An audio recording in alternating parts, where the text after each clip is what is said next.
Actually Film podcast where we review movies from our movie blind spots. I'm Adam. And I'm Andy.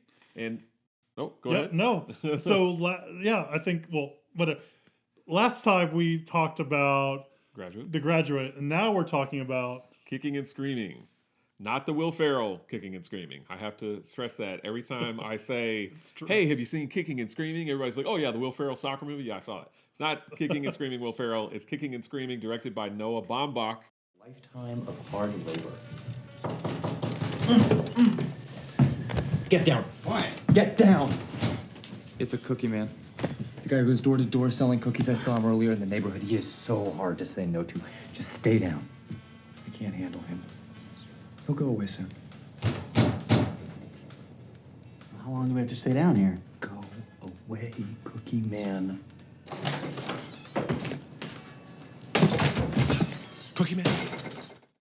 Who has been in the news quite a bit lately due to his Marriage Story movie. Yep. Getting a lot of acclaim. Laura Dern won an Academy Award and won all kinds of other awards at all these other award shows for Best Supporting Actress. Yep.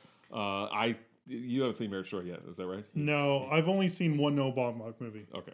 No, that's Kicking and Screaming, is that right? Oh, no, actually, I've seen two Noah Baumbach movies now. Oh, you saw While We're Young. That's While We're Young, yeah. So anyway, we're getting off here.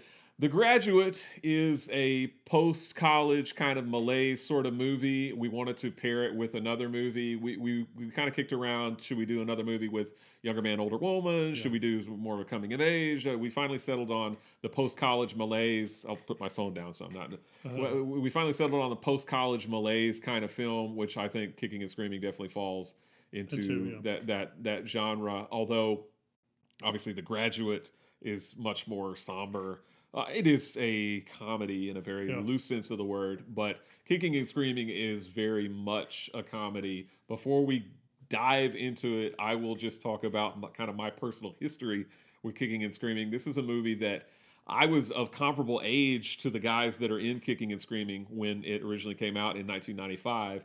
I remember renting it on video cassette. Yes. Video cassette. Did you rewind? I did. I was kind. I had one of those automatic video rewinders, like tape rewinders. You put it. Yes, I didn't have one of those, but I did. I always rewound my movies. Yeah. I was kind. Rewind. Yes, but I rented on VHS, and I immediately took a shine to it. Probably because I had not graduated college like the guys have in this film, but again they were similar to me in age. I enjoyed the humor that they have in the film. So I showed this movie to everybody that, I'm getting ahead of myself. Eventually I got my own copy, my own VHS copy of the film. I think the video store that I originally rented it from, they had multiple copies. When they finally kind of shrunk it down to one copy and took it out of the new releases, they sold their other copies and I was able to procure one. I showed this movie to so many of my friends and not a single one of them liked it. Are they your friends now? Yeah, well, because of the way time works, I've lost contact with most of them, but not because they didn't like Kicking and Screaming. It was just because, we moved away or whatever. But no, nobody really liked this film. I championed this film for years. I did. And I felt some vindication because I think around 2005, 2006, Criterion actually did. My voice broke. Criterion. Our producer's laughing. Okay. Criterion did a version of this on DVD. They've never put it out on Blu-ray, but I was like, aha, look. Yeah. They picked Kicking and Screaming to be part of the Criterion collection. And now, The Rock. Don't get me wrong. Well, yeah. Don't get me wrong. Armageddon. There's Armageddon and Kicking and Screaming. I was going to say that not every movie that Criterion has done an edition of is a great movie. No. Like Eraserhead. We'll get to that too. but I did feel some vindication that Criterion selected it, and of course they're going to do Marriage Story. Criterion's going to do a version of Marriage Story. But so this movie meant a lot to you growing up. You're the same ages of the characters in the story. Yes. You showed it to a lot of your friends, and so how long has it been since you watched Kicking and Screaming? Again. although I watched it repeatedly, I would say in the mid to late 90s, maybe even carrying over into the early 2000s. I know I bought the Criterion DVD when it came out around 05, 06, and I watched it then as well as the special features. Probably haven't seen it since then. So it's probably been a good 14, 15 years. So like that. Again, this is the movie I haven't seen before. Not our normal format. These movies that we see that we pair up, they're not necessarily movies that one of us haven't seen. Mm-hmm. This happened to be one that I haven't seen. So I'm more interested. How do you feel about it now? I still love it. I mean, obviously, I'm not 21 or 22, as these guys are in the movie. So I definitely have maybe a slightly different perspective on it now. But I still really I dig it. It's a movie I've seen so many times that I quote it a lot. I quote it and people have no idea what I'm quoting from. But I find myself, if somebody rings my doorbell and I know that it's just somebody coming to solicit or sell, magazines, I find myself saying, "Go away, Cookie Man. Go away, Cookie Man." Do you lay on the floor too? I don't go that far. You gotta go that far. I don't lay down on the floor. But yeah. A lot of that too, like them living in the house together, reminded me a lot of the Cameron Crowe Seattle movie. Singles, right? Yeah. A lot of them living in the same kind of house and all that definitely evoked a lot of Singles to me. Right. Which I think also kind of pairs well. It's like of the same kind of age. Mm-hmm. I love Singles. Absolutely. So for me, Kicking and Screaming, it seems very much of the 90s. Sure. And the thing that I find the most interesting about movies and TV shows around this time are the way the characters want to talk. They talk in a very elevated way, in a very like intellectual kind of way, I feel like. So I never saw Reality Bites, but I felt like Reality Bites did this. I know with the Kevin Williamson, Dawson's Creek later on, but with Scream and stuff, all the characters are very had very meta conversations, were very knowing, and also talked as you would think at a very higher level, like a more intellectual kind of level. I agree. So what do you think it was with the 90s where people were talking like that? I can't exactly say, but I dug it. I mean, I liked a lot of those movies, and I never really watched Dawson's Creek, but I liked Reality Bites and some of these other college kind of films that came out around the same time because of the fact that that's how I wanted to be. Yeah. I wanted to be this very learned kind of guy, but also, the Ethan Hawke character in Reality Bites is this cool dude who's very smart, but he plays it off, and they're always talking about pop culture because, again, this is kind of pre-internet, or at least nobody really had the internet back in 1994, 1995, 1996. So what did you have to do? You sat around and you drank beer and you maybe smoked cigarettes or whatever you had, that kind of thing. But you discussed pop culture and you watched MTV when they still played music videos and all that kind of stuff. I very much liked all those kind of movies that were of that ilk, I guess is the best way to put it. So for me, it was kind of hard getting into the movie with that. For me, the biggest thing for the movie, it felt like that Noah Baumbach took a bunch of pieces of things that he and his friends did in their life and then made a movie out of it. Probably so. And I think a lot of first-time filmmakers do that, right? Yeah. But the playing the game where they're like ding and they try to do the the quiz, say movies that have monkey in it, right? Or have ape in the title. Some of those things I can definitely see him kind of aping or pulling from real life. And again, for me, my brain just kicked in and I wasn't really in the movie when those things happened. Because I was like, oh, wait, this is something that he and his friends did. And he's like, this is going to be really cool in a movie, so let's just put that in the movie.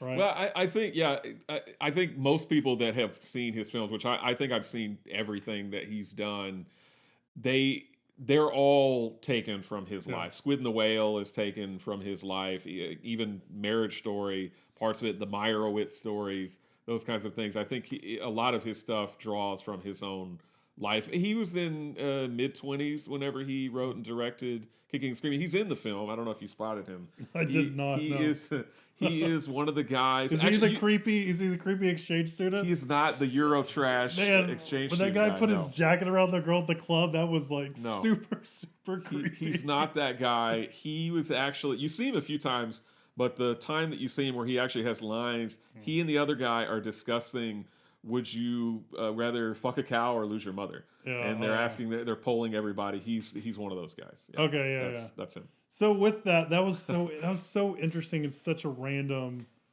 exchange, like because they're sitting on the steps of I guess it's supposed to be a dormitory. Yeah, And because he's then- helping Miami move back in. Yeah. Right? Yeah. And did he move back in with Miami? Like, did Miami graduate at that point? But no, so Miami was still had not graduated. She was still a junior or senior or whatever she was. And Skippy, her boyfriend, well, all of the guys in the movie, I could very much identify with them at that point in my life. I had not graduated college at that point, but I still at that time, I didn't want to graduate college, and I think a lot of people feel that way. College is a safety blanket. You don't want to leave it because that means that now you've got to face the real world, and that's something that these guys have to do in the movie, and that's something that basically Chet, the Eric Stoltz character, has never done. Right? I mean, he's still kind of going to classes and 10 years, right? Right, yeah, he's been there a long time, so much so that the woman comes up to him at the graduation party at the beginning, and she doesn't realize that he's still a student. And when she finds out that he is, she very quickly kind of wanders away.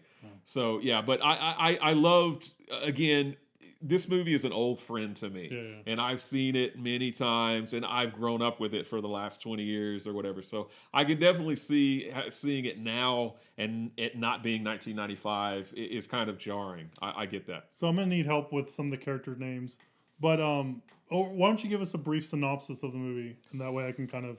So you've got Grover, played by Josh Hamilton, who he's the dad in 8th grade most recently. You've got Max, who is played by Chris Eigenman. I will circle back to him later. You've got Otis, played by Carlos Jacot. I've never known how to say his name. He's the guy who's supposed to go to graduate school in Milwaukee.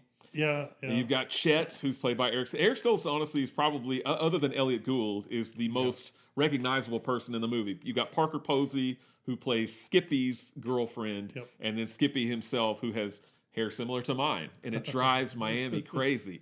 But basically, that's the core group of guys. Max and Grover live together in this little house that they presumably rent.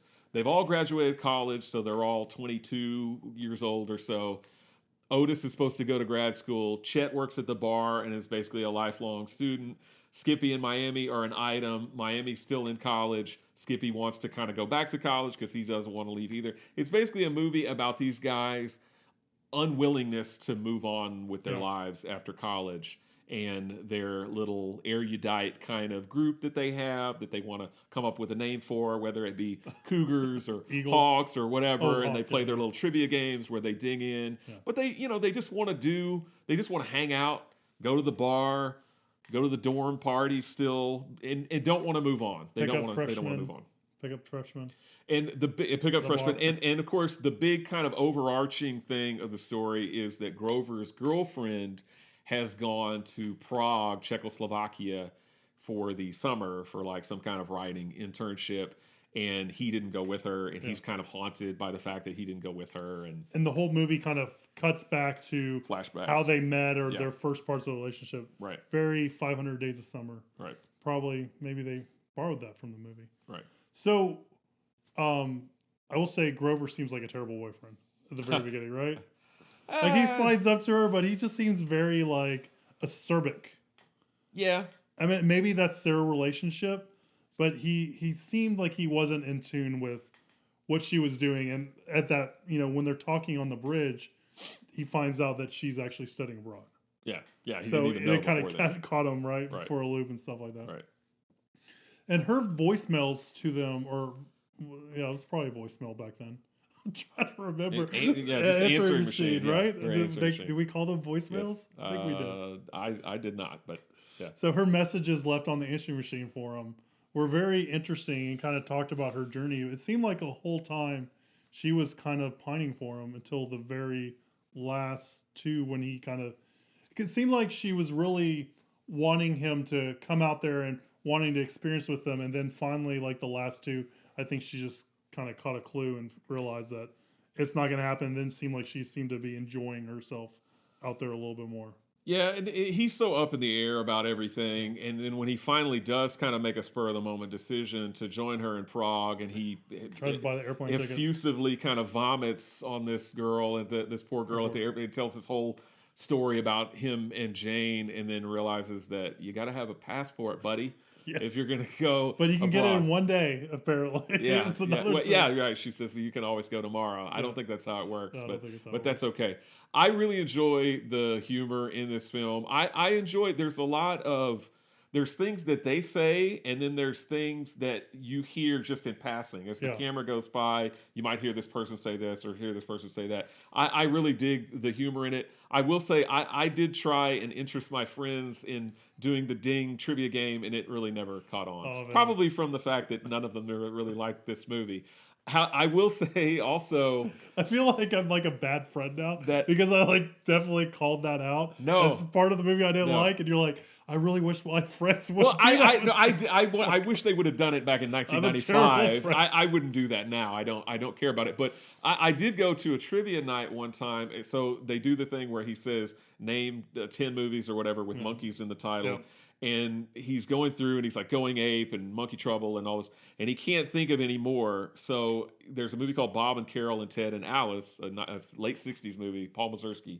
And instead of saying Bob and Carol and Ted and Alice, he says Monkeys, Monkeys, Ted and Alice, which is a little riff on that. Yeah, yeah. I went to a trivia night one time, and one of the teams that was there, their team name was Monkeys, Monkeys, Ted and Alice. Were they your friends? I Did you I make actually friends didn't with talk to them, but I heard the team name, and I thought those guys have seen and appreciate Kicking and Screaming. I feel like this should be like a misconnections kind I of know. thing. I probably should have gone up and said, "Hey Was- guys, was- I've seen that too." Was your team name Monkeys, Ted and Alice? Monkeys, Monkeys, Ted and Alice. If yeah, if you did trivia and you're Call screening this it and number. email us. yeah. Let us know. Yes. We can watch Kicking and Screaming together. I'd love to. I'd love to. So I mean, there was aspects of the movie I liked, and I can definitely see how how you would have liked it growing up Well, and all that kind of stuff. Did some in of the there. humor land for you, or was it all just kind of like, eh? It was all just kind of Oh, I mean, I feel like there was a couple parts that kind of I did like and I did laugh at. yeah. I do like the fact that they were like hiding on the floor from the cookie guy. Like I think that's really funny. Yeah. The whole time I just kind of had this like if I was like a sim or a video game character, I just had like a question mark above my head, Okay. right? I just was trying to understand and just trying to get into it, and it just I think it's probably like Rock and Roll High School Forever for me, or it's like a movie I love dearly, and I show people are like, The heck? what's wrong What with is you? this? What's wrong? This is not my pee. What's wrong with you? So Noah Baumbach, again, this was his first film written and directed when he's in his mid-20s. After this, he does a couple of films, but nobody really saw them. The first thing that he did that made people really stand up and take notice of him would be a full 10 years later in 2005 with The Squid and the Whale. Yeah. And I think that got a lot of acclaim at the time. Since then, he's done Margot at the Wedding and While We're Young and Frances Ha and some other films. Now, of course, again, as we mentioned, Marriage Story is really blowing up and getting huge. His writing, obviously, he's older now. I mean, he's over 50 now. His writing has definitely it's improved, and obviously gotten more dramatic. I mean, Kicking and Screaming, there's nothing real dramatic about it. It's mostly played for laughs. Yes, there is the whole "oh, my girlfriend went to Prague" kind of thing, but you never feel the seriousness of it all, or I don't think it's ever really that serious. Whereas you have a movie like Marriage Story, on the other hand, is incredibly serious.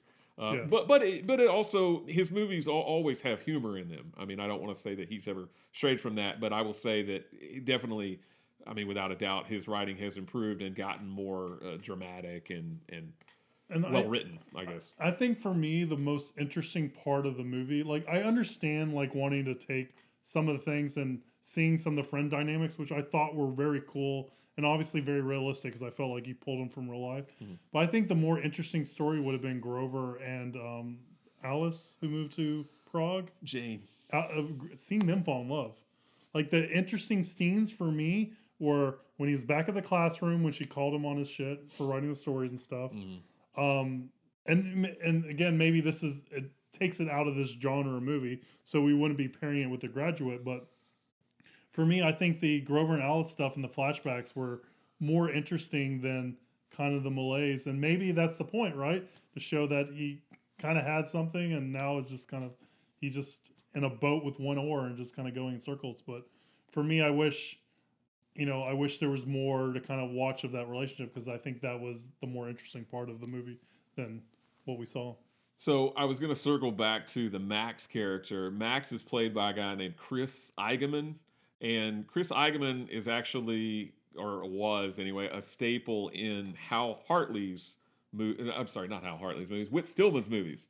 But I don't know who those people are. Whit Stillman and Hal Hartley and Noah Baumbach, I kind of group into the same. It's the trifecta there. Yeah. You've got the Father, the Son, the Holy Spirit, something like that. I don't know, win, place, or show, something like that. Whatever three things that you want to pick, those are the three guys. But your luck. Yes, but I tend to group those three guys together because they all started making films in the 90s. Yeah. Noah Baumbach is much more prolific than the other two. Whit Stillman has only made a total of 5 movies, I think, since 1990. Hal Hartley, I actually just saw he had a Kickstarter campaign to fund, I think, his next movie, which the Kickstarter campaign, I think, ended in January. But he's not that prolific anymore. But those guys, their movies are all kind of similar in that their characters are these kind of learned guys who talk about things, but aren't snobbish. Because I was going to say, one thing about Kicking and Screaming, one thing that I like, these guys, they're more kind of intellectual, but I don't think they're ever snobbish. Even the Chet character, the Eric Stoltz character, who has taken a gazillion classes at this university and has all these degrees or whatever, and is writing all these, theses or whatever. Yeah. Even he's not a snob, right? Yeah. I mean, he wants to start the book club with Otis, despite the fact that Otis never reads the book. Otis never reads the book. It'd be me at any book club I've been at. Yeah, I mean, it would be one thing if these guys were assholes, but they're not. They're nice guys, so I think that makes the movie a lot more palatable. I would say the same thing about Hal Hartley's films. Although Hal Hartley is definitely weird. If we ever get around to watching a Hal Hartley movie, I think you're going to be like, what is this? But Whit Stillman very much, and getting back to Chris Eigenmann, Chris Eigenmann is in Whit Stillman's first 3 films, which is basically a trilogy: Metropolitan, Barcelona, and The Last Days of Disco. And Chris basically always plays the Max character, but I love the Max character, so I don't have a problem with him always kind of playing this snarky kind of guy. Oh, what did you think about Kate, the 16-year-old girl that he starts to go out with, who turned 17? Now she can read 17 magazine and get all the references. What did you think about that? That was the one. Was she the one that blew up at the person when they were trying to park in the pizza joint? He'd already rather be bow hunting, and any further aggravation is just not good. I thought that was kind of funny. Okay. And she was also working at the cafeteria, right? Yes. Yeah, that was. By the way, I know you've seen all the seasons of Stranger Things. She's in that. No. What? Yes. I have yes. No, I don't know. I am not as familiar with Stranger Things. She plays. Wait for it. Hold on. We're Googling it now. She plays Karen Wheeler. I know Karen Wheeler is. That's her. Now. Interesting. Yeah. She's in Stranger Things. Okay. Little connection there. Little connection. Yeah. With pop culture. Yes. I thought it was. I'm trying to remember how I felt about that. I mean, it's a little odd. Yeah, it's a very odd, it's especially nowadays. Yeah, nowadays and stuff like that. Yeah. And then,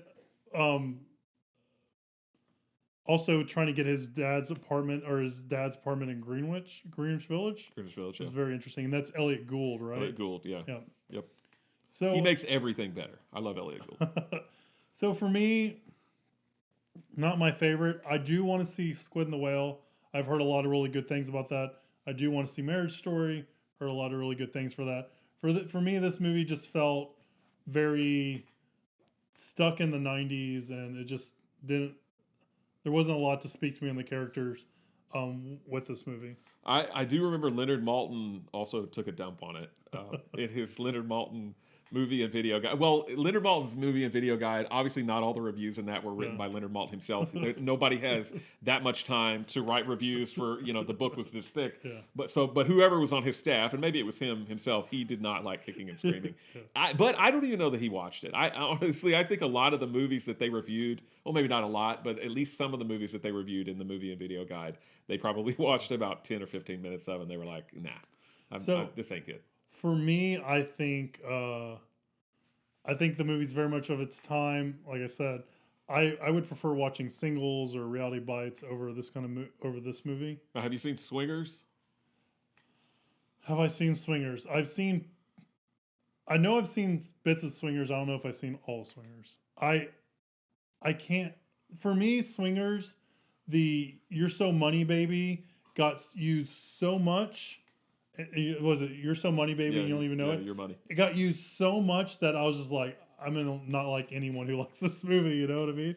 Like, you ever get that where people will just say something or quote a movie so often that you're just like, I'm not gonna like this movie now. I mean, yes, but that was 25 years ago or whatever. So hopefully you will give it a chance. I only bring it up because it's another one of those mid '90s movies. They're not in college or anything like that. They're trying to make it in acting in L.A. So it's a different type of film, but it's still that kind of young, early 20-something guys who are just want to have fun. They want to go out to the bar. They want to take girls home. They want to drink beer, that sort of thing. So that's the only reason I bring it up. I feel like Slacker's also one that's kind of in this kind of milieu a little bit. Yeah, I love Slacker. And very, very maybe it's just hard for me to, like I said with The Graduate and this, maybe it's just hard for me to kind of get on board with a character that's so aimless. And maybe that's just something I need to kind of get better at. But it's very difficult to kind of want to root for someone that doesn't have any agency or doesn't want anything out of their life. And so that's kind of hard. And, if there was something that kind of helped propel the story a little bit, like, like a new romance, maybe it would have been something I can kind of get on. Yeah, it's basically just some guys hanging out kind of film, honestly. Again, there's the whole Jane went to Prague and, here's her voice on the answering machine. Is he going to listen to all of it? What's in the flashbacks and stuff? But it's not a super serious movie at all. It's just kind of a light guys hanging out movie. So yeah, and it's something I definitely want to revisit again and see if my opinion changes on it. And again, Noah Baumbach gets a lot of accolades, and I definitely want to see The Squid and the Whale and see, what that's all about. And hopefully I will have a more positive opinion about that. Alrighty. So with that, let's go into viewer questions.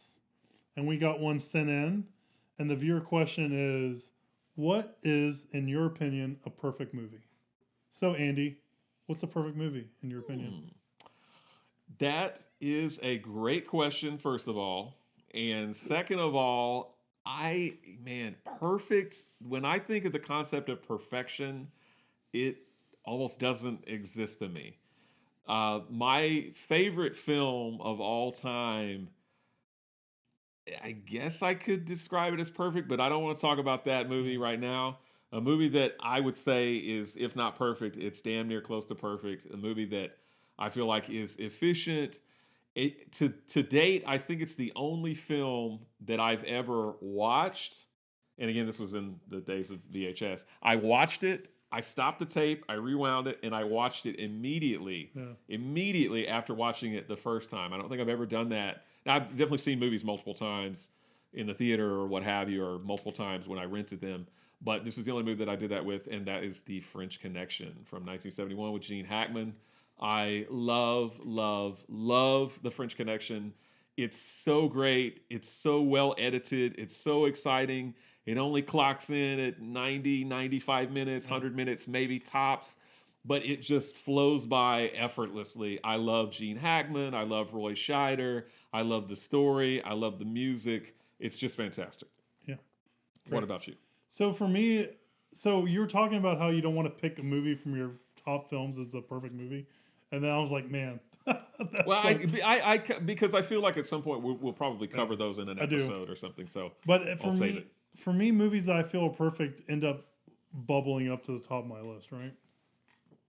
So, I mean, I'm not going to go too much into it, but I do want to say, like, I think Indiana Jones and the Last Crusade is probably a perfect Great movie. movie. I think it has, the dialogue, the action, it has heart. It's just well directed. I just think I think it is one of those gold standards of action movies.